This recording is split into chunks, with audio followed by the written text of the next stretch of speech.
கர்த்தராகிய இயேசு கிறிஸ்துவின் நாமத்தில் உங்களை அன்போடு வாழ்த்துகிறேன்.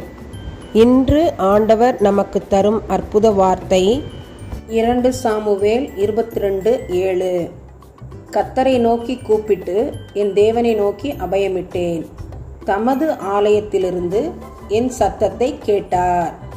2 Samuel 22:7. I called to the Lord. I called out to my God.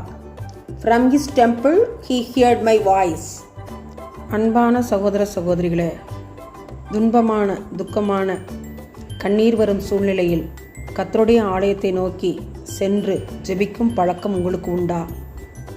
அப்படி ஒரு பழக்கத்தை ஏற்படுத்தி கொள்ளுங்கள். அன்னாள் துக்கமான கசப்பான சூழ்நிலையிலே கர்த்தருடைய ஆலயத்திற்கு சென்று அழுது ஜெபித்தாள். கர்த்தர் அவள் விண்ணப்பத்தை கேட்டார். இன்று நம் விண்ணப்பத்தை கேட்கிற தேவனாக அவர் காணப்படுகிறார். ஆமேன். விண்ணப்பத்தை கேட்கிறவரே, பரமபிதாவே, இந்த ஜெப நேரத்திலே உம்முடைய சமூகத்தில் எங்களை தாழ்த்துகிறோம். உம்முடைய திருமுகத்தை நோக்கி பார்க்கிறோம். ஸ்தோத்திரம் ஸ்தோத்திரம் ஸ்தோத்திரம், கொடான கொடி ஸ்தோத்திரம். திருமண தடைகளுக்காக உம்முடைய சமூகத்தில் வருகிறோம். ஆண்டவரே, ராஜா அதிராஜா, ஆண்டவரே, ஆதியிலே மனிதன் தனிமையாக இருப்பது நல்லதில்லை என்று கண்டு ஏற்ற துணை உண்டாக்குவேன் என்று சொல்லி ஆதாமுக்கு ஏற்ற ஏவாளை உண்டாக்கினீர் தகப்பனே.